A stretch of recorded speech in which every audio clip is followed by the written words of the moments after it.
Hi, and welcome back to Cutting Through the Red Tape. Of course, you all know I am your host, LaShonta, and today we have a special guest.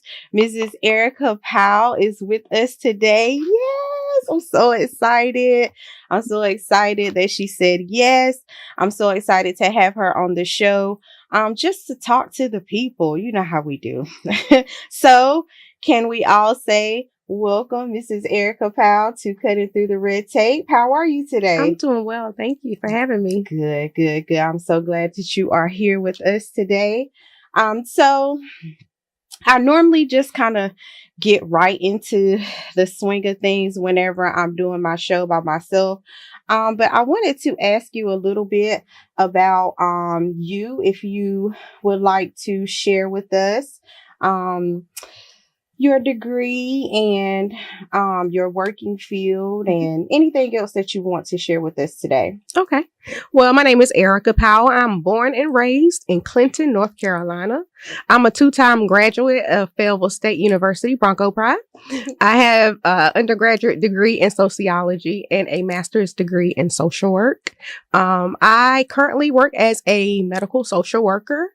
I have experience as a therapist. I've been doing therapy since 2021, I do believe. And I enjoy helping individuals. That's why I went into social work. I like to help clients be better, find their better self. That's what I do. And I'm married. I have 3 beautiful children, 20, 19, and 9. Big age gap, I know. And I'm just really excited to be here. Thank you for having me. You're very welcome. Thank you so very much for coming. And I'm just super excited because the key thing that stuck out that you said is you like to help individuals. And that's been me my whole entire life, just wanting to be able to help someone, and just wanting to allow someone to understand that they're not by themselves. Right. And that, they are loved. Most people hear the word love and, they don't really feel the word love. And so I'm all about showing and telling somebody that I love them. And with any way that I can help them, I try to tend to do that. It's good. Because a lot of people don't feel loved. And and they may have grown up in environments where they didn't feel love. So just knowing that someone says that I love you, it's important. It is. It's very important. It is very important. And to be shown love is very important too as well. But I called you here today to see if, we can kind of chat about grief, and see if we can chat about not necessarily, grief on both ends. A lot of people don't realize to grieve someone, they think it's all about death. But it's not always about grieving someone that has passed on. Right. Grief, we grieve people who have detached themselves from us or who have, moved on with their lives and stuff like that. So I kind of want to talk about both ends of grief because I have experienced both. And I surely know that I'm not by myself.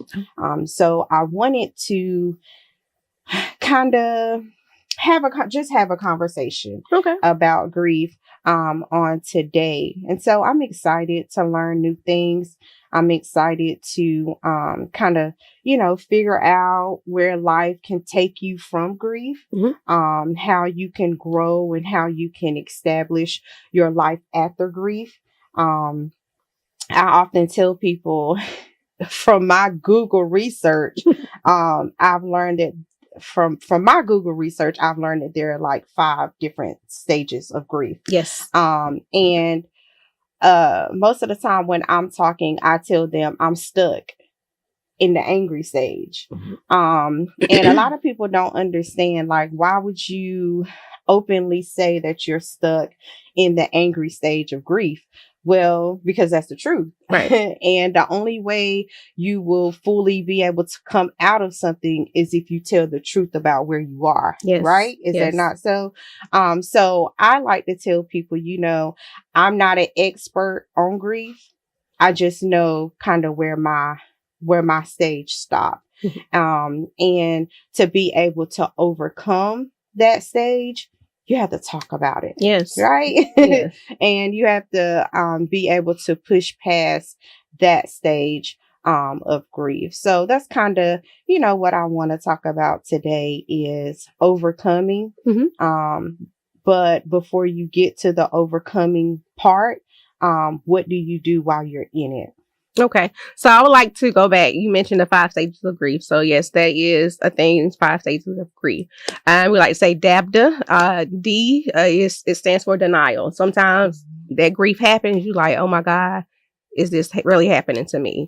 Next stage is anger. And that's a natural emotion. A lot of people tend to talk down on people, but like, you shouldn't get angry, but that's a natural emotion. It's even mentioned in the Bible. B, that is bargaining. That is saying, well, God, if you take me instead, please bring that person back. The next one is depression. We can get sadness. And the last A is acceptance. And when it comes to acceptance, not saying that you will necessarily learn to accept it, but it's learning to live in it. Okay. Right. Okay. And so when we have these stages, you're not going to go through these stages in order. It may come and go. You may not even experience all of the stages. And so anger, that's real. That's real emotion. And I think, like you said, I agree with you said, talking about whether you are in denial, just being able to talk to someone and get those emotions out will help you heal. Okay. Okay. Now, being that you said that you had some training in therapy, is therapy really necessary whenever you are dealing in grief? Or would you, what would you suggest when it comes to talking about it and overcoming and getting it all out? What would you suggest? Well, I love therapy. I think therapy could be beneficial to everyone, but therapy may not be beneficial for every single person. And so just having someone that you trust, that you can talk to, maybe a spiritual leader, a close friend, journaling, writing it down in a journal could be very therapeutic as well. But the thing is, experiencing a loss, having grief, that's a part of life. It doesn't matter who you are. We're all going to experience some form of grief. And you can, talk to your friends, but if you feel like the grief has not let up after, I say, about a year, and it's starting to interfere with your daily life function, like you can't complete your hygiene like you're supposed to. It's hard for you to go to work. It's hard for you to interact with your children. It may be time for you to seek professional help and speaking to a therapist. Okay. That's good. That's good information. I cannot stand journaling. Girl, I cannot do it. Like, I cannot do it. Right. I have like 50 million journals. Me too. And it's like, after like day 3, I'm over it. Right. And it's like, I start scribbling. And it's like, can't nobody read this? Well, it's not for everybody. It's for you. But if you might not like writing, maybe just doing like recording your phone or recording yourself. Thinking about that. I was thinking about recording, but child, my 12-year-old so nosy. I mean, he always got my phone. And I'm just like, I changed the passcode. Talking off subject. I changed the passcode, and it's like he know what numbers to hit and open the phone right on up. So I'm gonna definitely have to. I've tried therapy, and I'm not against therapy. I just haven't found the right therapist. So I'm gonna say that I will try it again, but I have not come to a place of being comfortable with a therapist. But that is something that I wish to do one day soon. And so I like everything that you said, especially whenever you said through the different stages, that they can kind of be out of order. Yes. Because I didn't realize anger was number 2. Yeah. Girl, I'm stuck at the top, honey. That's why I say you stuck at the top. It's just, it can happen denial may not be something that you experience, Right. and so it may not be at the top. It might be just where you are right now, and there's nothing wrong with that. Right. Okay. I can understand that. And I do. Well, for me, thinking about grief, as we grow and as life happens, I don't fully believe, and this is just my belief, that we come all the way out of all of the stages, because when certain things happen, you experience grief in a different way. Yeah. So, some, previous years I may have been depressed, or, I may have been in denial, or I may have, just all of these things. So I guess to me, it's like almost like a whirlwind, of the stages of grief. It'll come like waves, and I'm going to be transparent. So I lost my grandmother at the age of 9, right? And so even I'm 40 now, even sometimes I feel sadness. Sometimes I may get depressed. Sometimes I even get angry thinking about the way that she was taken from us. And that is totally okay. Like, it's going to come, it's going to go. Grief is, there may be times where you listen to a song that you and that person, that was y'all song. Right. And you start thinking about those emotions. And that's normal. It's totally normal. There's nothing wrong with that. Times may happen when holidays come up. A lot of people tend to get down and depressed around the holidays because they start thinking about their family members. It could be a scent. Anything can bring up those emotions for you. Right. So, hey, you never really get over the grief. You just learn to live with it and move forward. Okay, so that's something that I have learned, because in my thinking, as you travel through the stages of grief, I'm thinking that it's something that you're supposed to process all the way out. No.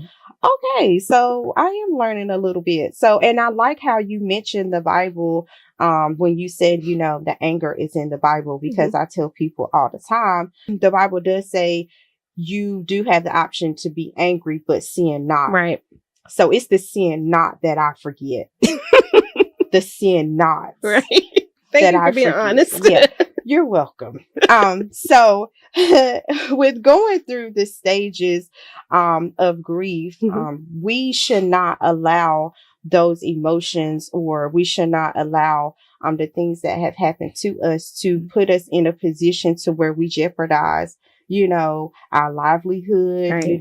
What we have going on in life and stuff. And so, I think that's kind of like what I need to focus in on is making sure that I'm in a place to, be able to still function right as a human and be a productive member of society.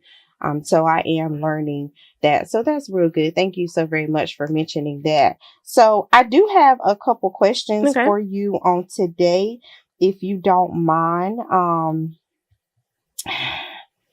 I know this question, I'm just going to ask the question. Okay. Am I normal? Yes. What you mean? Let me know what you're talking about. Because, okay, when I think about going through the grieving process, as you already stated, the stages of grief, like I mentioned before, I feel like I'm kind of stuck in one spot. I feel like I understand, but I feel like I don't understand. I feel like, I want to move forward and I want to get past, because that's the healthy way of doing it. But I also feel like I don't have to, or I shouldn't have to. Does that make sense? Yeah, it makes sense. I'm moving forward because I don't have no other choice. Right. But when you think about in any situation, take for instance, when my godson died tragically, I think about him only being 3 years old. Like, it happened. Yeah. Life happened. It wasn't fair. His life was taken at 3 years old. Yeah. And here I am in my 30s. he should be growing up to get to his 30s. You get what I'm saying? Yeah. So it's like, I understand. I'm not in denial, and I know that he's not here, but in my mind, he's just with his mom, and I can't get him for the week, or I can't get him for the weekend. Mm-hmm. So that's why I'm asking you, am I normal? Yeah, you're normal. I mean, everyone goes through grief. And like I said, we all are going to experience some form of the stages. And one person might be stuck at anger or denial or bargaining, or they may be stuck at that moment. But the thing is, you have to ask yourself, what can I do to move forward with this? And so that's whether you're speaking to someone that you trust, or a therapist, or doing your journaling, however that looks, or just even getting out of the bed. Some people may be stuck in the bed and they don't want to get out. You know what I'm saying? So just getting up, taking a shower, whether that was a 3-minute shower, you washed, you did something that you didn't do the day before. Correct. Right. Correct. And so being honest with yourself and acknowledging that you're stuck at this particular stage. But do you want to stay at that stage? It's a good question. Right. Do you want to stay there? Right. Yeah. And I think that's something that we have to ask ourselves. Like, that's a fair question. What do you want to do? And for how long will you do it?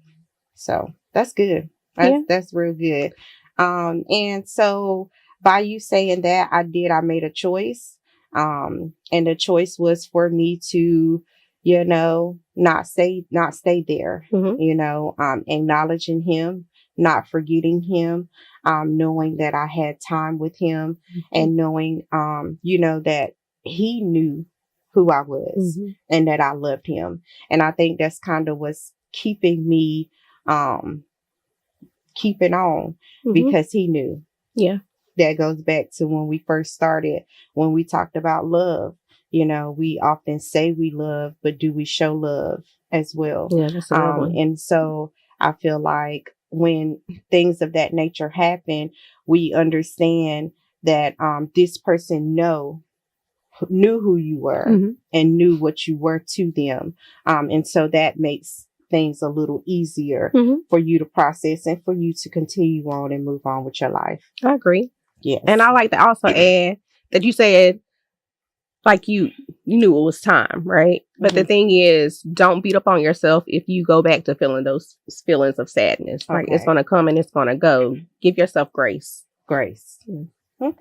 Thank you. We will do that. Thank you so much. How long is the grief going to last, do you think? Honestly, there is no time frame. Unfortunately, there's just no time frame. No time frame. Like I said, my grandmother, she passed when I was 9. I'm 40. That's been a long time. It's over 30 years. Yeah. Now. And I'm never going to forget my grandmother, right? You know what I'm saying? So I'm always going to feel that sadness knowing that she didn't get to see me grow up or become a woman and see her great grandchildren. And so it's just, there's no time frame. We just learn to move forward, live life without them. And the thing is, though, when it comes to grief, we want to move forward with it. We don't want to be stuck in it, because then we're not living. Some people tend to get numb.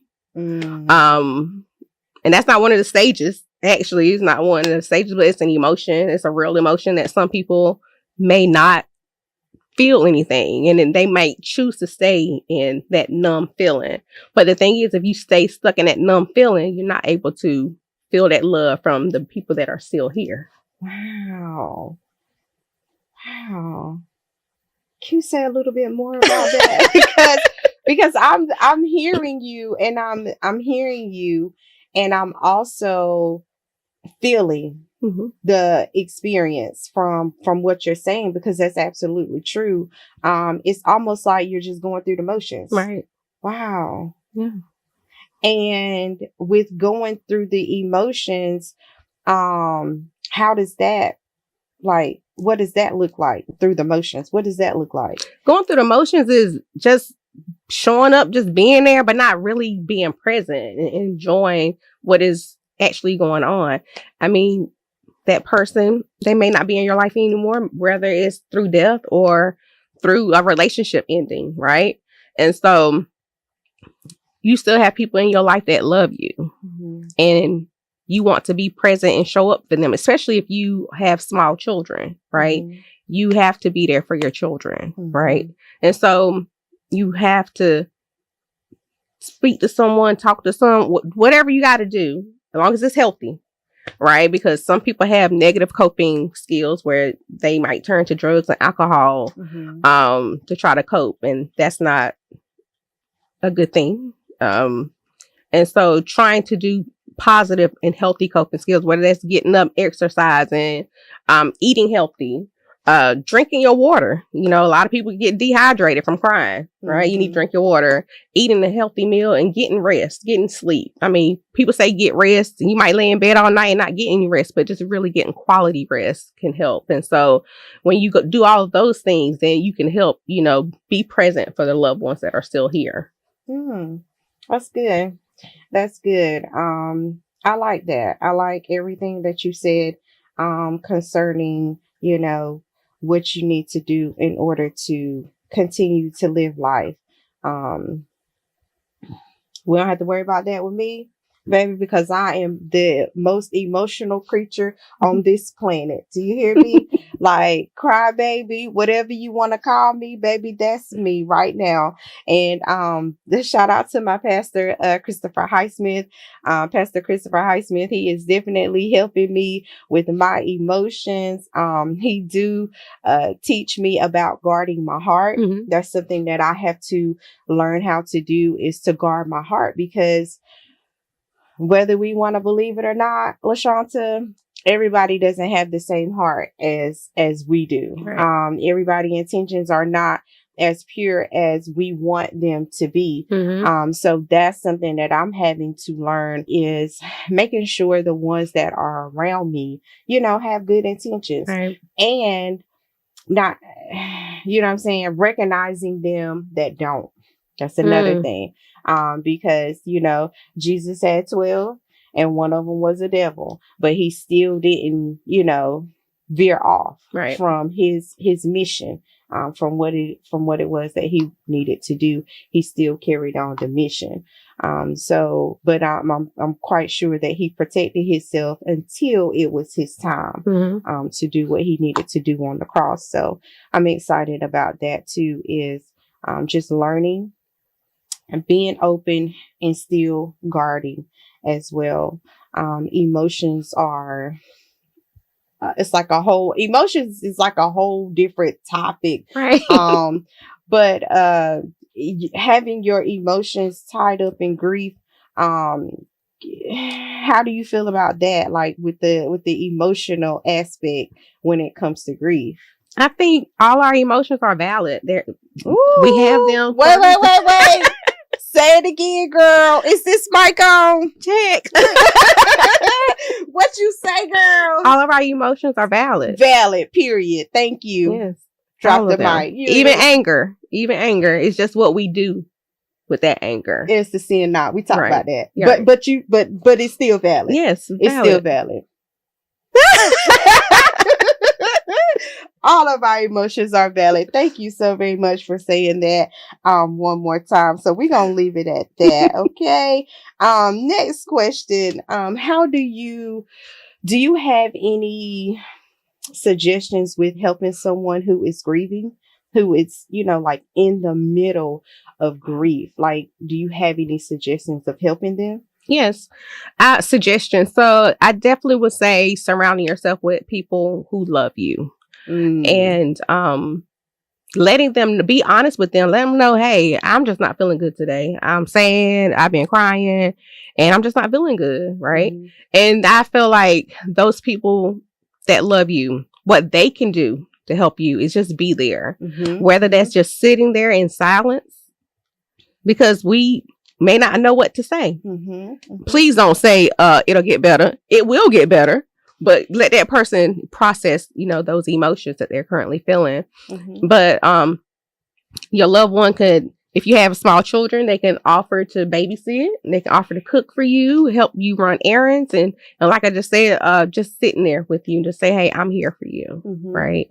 I think that is really important. Just having that emotional support going through that time of, grief, because if it's a death, people are there, they do what? They're setting up. They come to your house. They come to the 7 funeral. days. And, after the funeral, they might be there a day or two. But after in the long run, sometimes people are not there. Right. And that's when you really need that support. The most. Yes. That's when you need it the most. I wish I had the ability to kind of rearrange how we go about the process when someone passed and on up to their funeral. I'm gonna go back to when I lost my son. I had a silent birth at 8 months. When I stayed in the hospital for a few days, and I came home, and it was like people were there. During the hospital, during the hospital stay, you really can't grieve because it's just like so much going on. You on the baby ward, so you're hearing all these babies crying.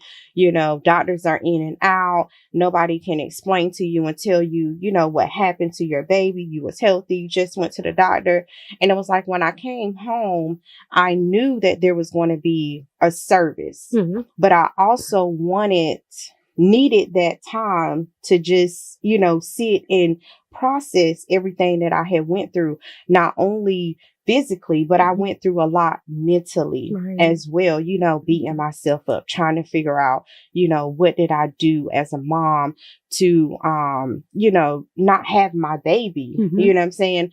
And I can remember like clear as day, I went in my room and I laid in my bed.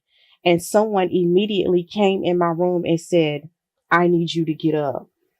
And I'm like, why? Why can't I just lay here? You know what I'm saying? Why can't I just cry for a minute?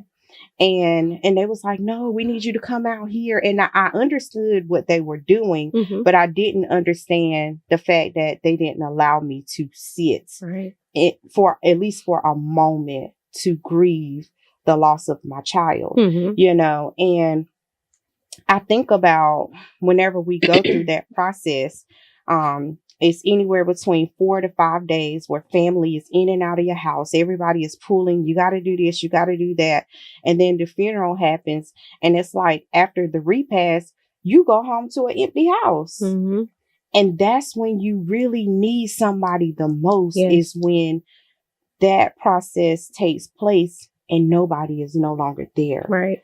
And I wish we would learn that as a people. I know we want to be there for people, but when a person is going through a death like that, they need time to think. Yes. Like they don't need a whole bunch of people in their ear and doing all of these things. So what I have learned to do is when I show up places, I had a good friend of mine, her mom had passed. And I didn't really know what to say to her. I could not comfort her because I have my mom, So what I did for her was when the people left, I would go to her home and clean up. I would make sure things were intact for the next day. I made sure, her children were taken care of, things were cleaned off, the floors were swept, things were put up, because that's how I could support her. Right. And I'm glad you said, watch what you say when someone is grieving, because we don't know what to say. Right. And as long as we just sit with those people and just let those people know that we are with them, then, all things are good. Right. Right? Yeah. Just letting them know that I'm here for you. I'm here for you. Yeah. And that's also what you did for your friend. I'm sure that is something that she really needed at that time. So thank you for being an awesome friend. Girl, I'm not a cook. Yeah. That's okay. The only thing I can do is sweep the floor, child, and clean up. Well, hey, do what you can do best, all right? Right. So I'm sure, and even if she doesn't remember, or even if she never noticed, it doesn't, you know what I'm saying? It doesn't matter, because I know what, God told me to do in that moment for her. And that was my way of showing up for her. And once we learn what we can do for people in those times, I think things will be a whole lot better. And I really want us to really take a second thought on being there for people after the burial. Maybe not right after, but in the days to come. Still go by, sit and check on them, and make sure things are okay. Yeah, I do agree with that. I often thought about that, like, what does that person need after the funeral's over, and it's in the middle of the night and there's no one there for them. Like, just checking up on them, sending them a text message, I ain't gonna say drop by, because some people don't want you to drop by, but call them. Call them, be like, hey, would you like some company? Just, stop by, drop them off a meal or something. Yeah. That's real good. That'll actually help in their grieving process too, as well. Yeah. So thank you for that. I think we kind of talked about the stages of grief and how they can be healthy and how they can be unhealthy, because I did hear you say sometimes we turn to other things when it comes to grief, and having a healthy outlook when it comes to grief too as well. Did you want to add anything else to that? Yeah, I do actually. And so some experts say that grief can take 18 to 24 months, right? And shortly after, the loss of grief, you may not be able to do some of your daily functioning, washing, cooking, cleaning, whatever you do, to take care of yourself or go to work. And that's normal. But when it gets past 12 months and you just cannot do anything for yourself, that can turn into complicated grief. And there's actually a mental health disorder called prolonged grief disorder. And so you can go to a therapist and, you can talk. That's another way that you can, use your benefits, if you have your benefits, to get the help that you need in reference to grief. But just know that it's going to take some time. But like I said, if it goes past 12 months, your daily function and you're just not able to do anything, it's time to reach out to someone. It doesn't even have to be a licensed therapist. You can find a grief group, a peer group. Go online. There's a amazing grief group that started here in Sampson County. Reach out to those individuals, to try to, attend if you need to, just to have somebody to talk to. Or if you don't want to talk, just sitting there and listen to other people's stories, that can help you as well. Correct. Just want to take a moment to shout out that grief support session that's here in Clinton. Do you know of one? Yes. Iris, I don't want to say Peterson because she was my teacher. And Elder Eddie Parker, I believe is his name. They have a grief group. And I think they've had 2 sessions so far. Reach out to them on Facebook to see, when the next session is, to see if you can, go and attend. And also, if you're not in the Sampson County area, just Googling grief groups. I think grief.com, you might be able to participate in some online grief groups as well. Okay. Thank you. Thank you so very much for that. I do have a question concerning what you just said, prolonged grief. Now, is there such a thing as coming out sooner? Okay. Let me think about how I want to ask this. Okay.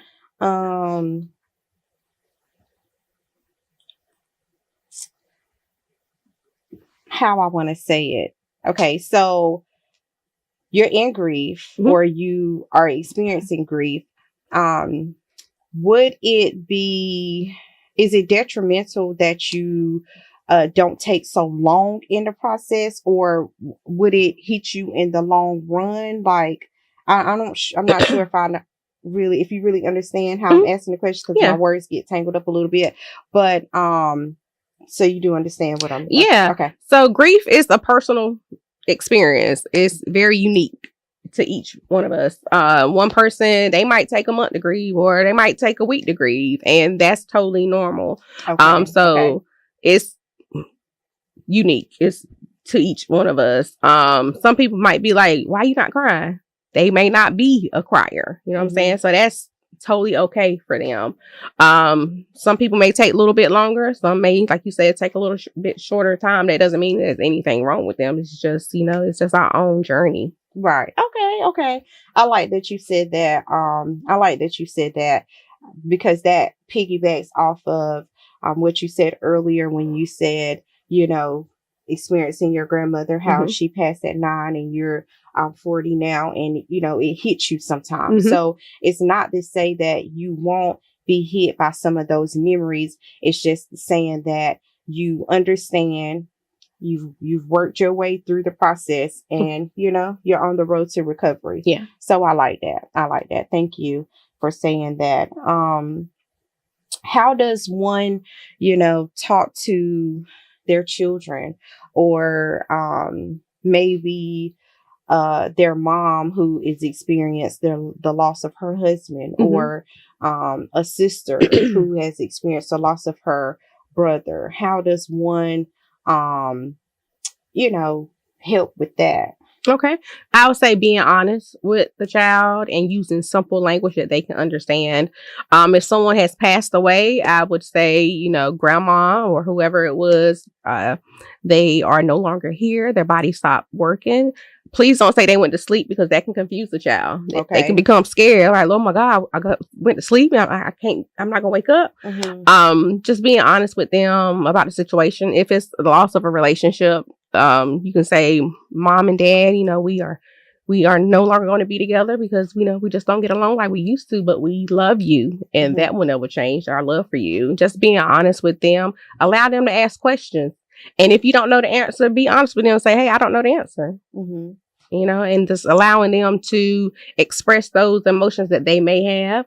I know a lot of times Black people, because I'm Black, so I can only speak from the experience of a Black person, a Black woman.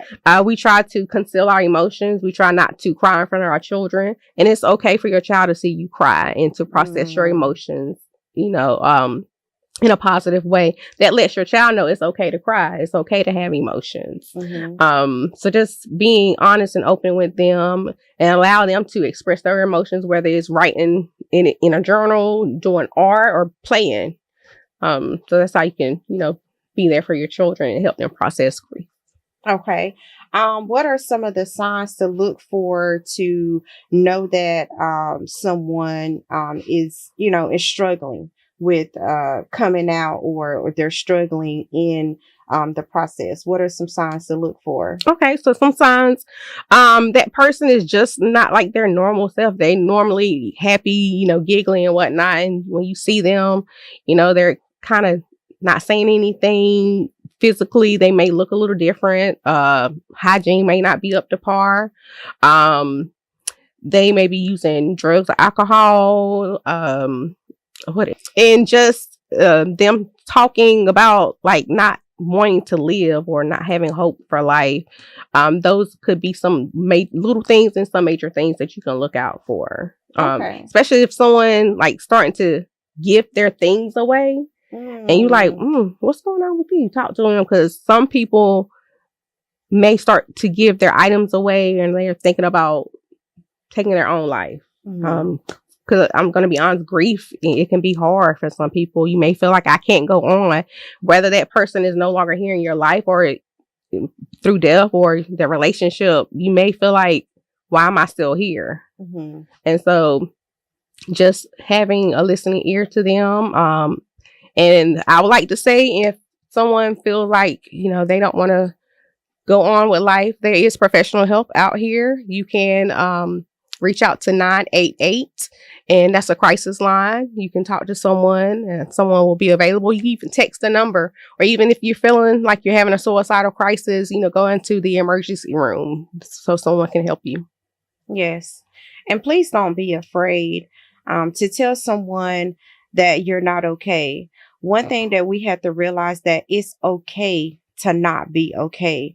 Even the strongest of the strongest, they get weak, they get tired. Yes. They need somebody. They need just a listening ear, or they need somebody to just, sit with them and just let them know that, it's not okay right now. But joy will come in the morning. And most of the time, the morning doesn't last that long. We make it last the amount of time that we do because we sit in it and we don't allow things to process through. I have been several places with several people who needed help. And there is somebody out there that will get out of their bed in the middle of the night just for you. There is somebody that will cross a mountain or come see about you in the darkness. You are just that important. Yes. And I know that we are doing a grief session, but I have scripture to back that up. When God sent his only begotten son to walk among the people for 33 years. He died on the cross just for you. That wasn't for him. He was perfect, and we're not. But he loved you enough to do that for you. So I'm telling you, it may not be somebody in your circle.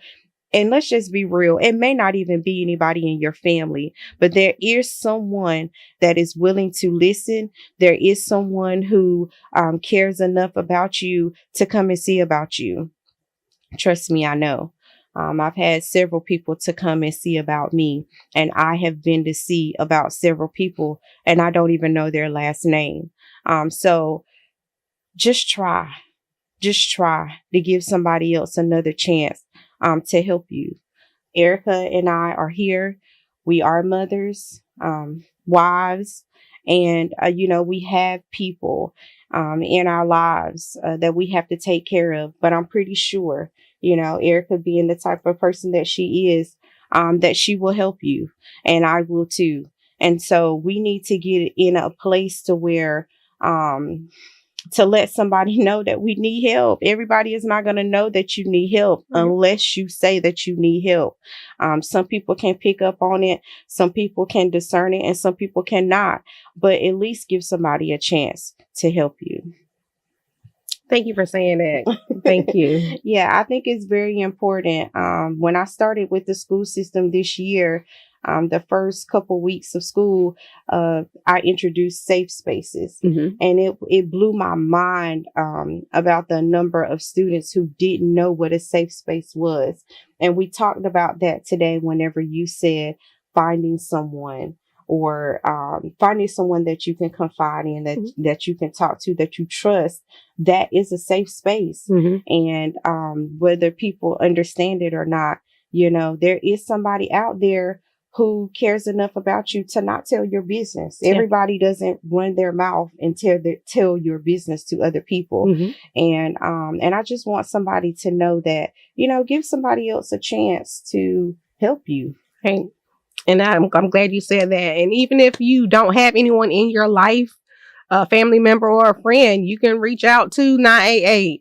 You can reach out to a therapist. We have code of ethics. Like, I can't talk about your business to nobody unless now sometimes I might have to break confidentiality if you talk about abuse of a child or an adult, or if you want to take your life, or you want to harm someone else. Now I will have to break confidentiality with that. But other than that, what you talk about with me, it stays with me. That's good. Yeah.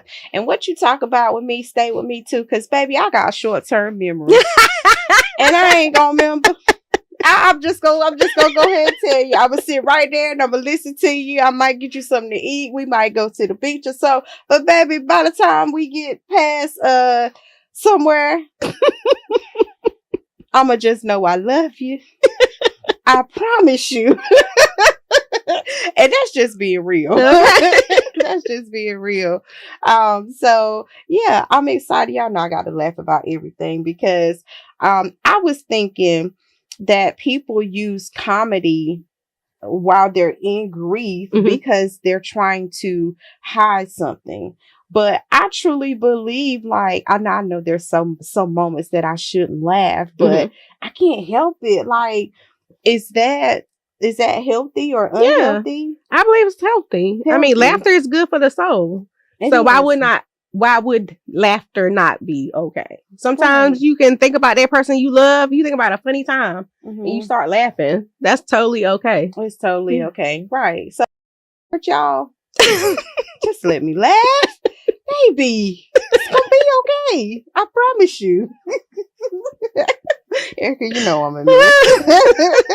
But yes, I have thoroughly enjoyed sitting down talking to you. Thank you. I think it was very informative, and I think the people got some good information. I hope so. I hope they did. You hope so? You want to add anything else? Oh goodness, what I want to add?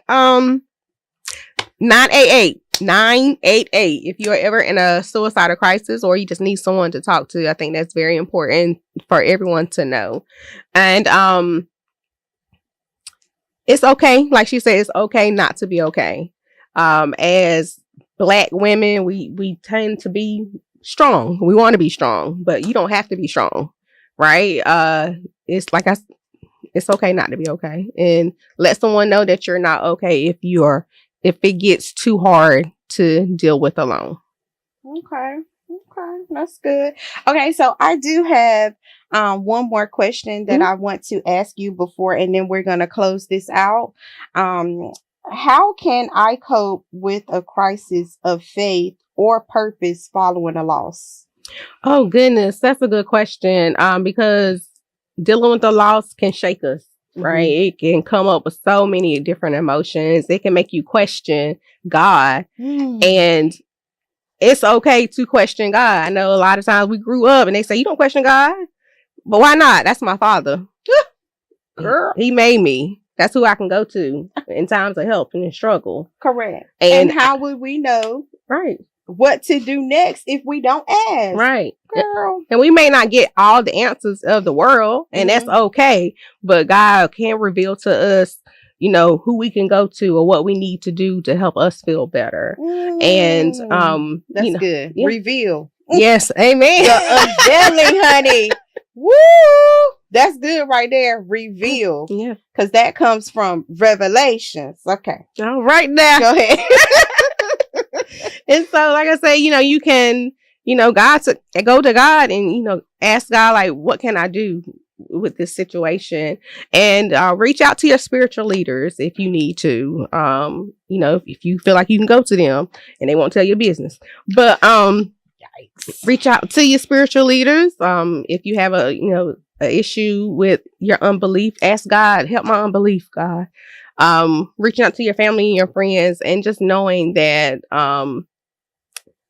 you are loved. And sometimes if you're going through a loss, like I'll say, like in relationship to a relationship, you lose someone, you're no longer in that relationship anymore. Sometimes you can feel like, what is my purpose? Why this happened to me? Or what am I going to do without this person? Because you're grieving that relationship. You're grieving the life that you thought you were going to have with that particular person. But I want you to know that you are whole without that person. Better believe it. You are whole. And so I believe my faith, and whatever your faith is, having a higher being can really bring comfort to you during those times. Yeah. I'm glad you said that. In a loss of a relationship, you can feel incomplete. Through the loss of my relationship, I did feel incomplete because we had been together for so many years. But in the process, sometimes we lose our identity when we're in a relationship. And it's not a bad thing, because we take on different roles while we're in the relationship. I became the role, being a mother, being a wife. And so everything that I needed to do kind of pushed LaShonta to the back. It would not to say that I was never there. But it goes to show that I took my role serious. And so at that particular time, I had to be a wife and I had to be a mother. Now the roles are changed. So now I have to be mother and not have to be there for myself. So the journey is not as bad as, you know, one would think it would be, because you are learning who you are. And I like that you said that you are whole without that individual, because we are. We're just coming into the person that we never knew. And so that's it's hard, it's tough. But once we are the revealing, the unveiling of who we are, it's a different journey and it's a different process. And so that's good. That's good. That's good. I'm glad you mentioned that. So I want to thank you again for coming on the show with us and talking to us about grief and emotions and about coping mechanisms, and also the 988 number from the support group. Girl, we talked about a lot today. We did. I enjoyed it. I thoroughly enjoyed it. I hope you enjoyed it as well. Too. And we are going to invite you to come whenever you like. Yeah, we just want to say thank you. Thank you so much for having me. You made me feel so comfortable, because I was nervous. Well, honey child, if that's what nervousness look like, that's what I want to look like. Because baby, when I tell you nailed it, thank you so much. And she's a pretty girl. Thank you. Gorgeous. Last night, might I ask, came through and was just like, I told my cousin, totally off record, but I'm gonna say it anyway. I told my cousin, I said, dang, you and Erica slayed it last night. Thank you, girl. I like that gown you had on. So yes, we appreciate you for taking out your time, for coming to sit with us, and for doing the show. Thank you. And thank you. I would love to come back. I'm also a certified social worker too. So I talk about finances and emotions with money. So I love that totally. Oh, really? Yeah. Part 2. And we're out. Peace. Peace.